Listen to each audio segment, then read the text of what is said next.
Hi TNPSC dreamers. நம்மளுக்கு இப்போ economics தான் வெயிட்டேஜ் அதிகமாக இருக்குது டிஎன்பிசியில். ஸோ அப்போ அந்த 11th ஸ்டாண்டர்டில் வறுமை ஒழிப்பு திட்டங்கள்லேருந்து நம்மளுக்கு கொஷின்ஸ் கேட்டுக்கிட்டே இருக்காங்க. ஸோ நம்ம பேசிக்காக என்ன பண்ணியிருப்போம்னா ஐஆர்டிபினா 1978 மட்டும்தான் நம்ம புக்கில் ரெஃபர் பண்ணி படிச்சுட்ருக்கோம். ஸோ அதோட நெக்ஸ்ட் லெவல், அதாவது கொஷின்ஸ் எல்லாமே ஸ்டாண்டர்டாக கேட்க ஆரம்பிச்சிட்டாங்க. அப்போ அதோட தீமும் நம்ம ஞாபகம் வச்சுக்கணும். ஸோ ஐஆர்டிபினா கிராமப்புற ஏழை குடும்பங்களுக்கு சுயதொழில் வேலை வாய்ப்பு அந்த இது ஞாபகம் வச்சுக்கணும். அடுத்து ஜவஹர்னா கிராமத்தோட உள்கட்டமைப்பு.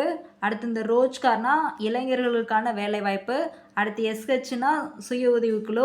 அடுத்து தேசிய ஊரமைப்புனா நம்மளுக்கு இந்த 100 நாள் வேலை திட்டம் அதை நம்ம சொல்லுவாங்க. அடுத்து மகாத்மா காந்தி கொண்டு வந்த அந்த மகாத்மா காந்தி இந்த கிராமத்துக்கு நிறையா செஞ்சுருக்காங்க. ஸோ அதனால தான் அவர் ஓரியன்டாக நிறையா திட்டங்கள் இது பண்ணாங்க. அடுத்து தேசிய ஊரக வாழ்வாதார இயக்கம்னா சுய உதவி குழுக்கள் தான்.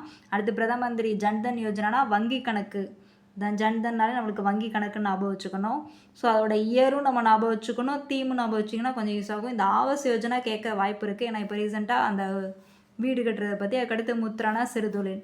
ஸோ இந்த மாதிரி இதோட ஷார்ட்கட்டு இருக்குது. ஸோ இந்த பிடிஎஃப் என்ன நம்ம டெலகிராம் சேனல் அப்லோட் பண்ணுறோம், வேணுங்கிறவங்க யூஸ் பண்ணிக்கோங்க. கண்டிப்பாக இந்த இதை ரீட் பண்ணுங்கள். ஏதாவது ஒரு இதில் கூற்று காரணமோ அல்லது மேட்ச் ஷீட்டில் கூட வர வாய்ப்பு இருக்குது. ஸோ இது ஒரு 1 மினிட்ல நீங்கள் இதை கோத்ரூ பண்ணிக்கோங்க.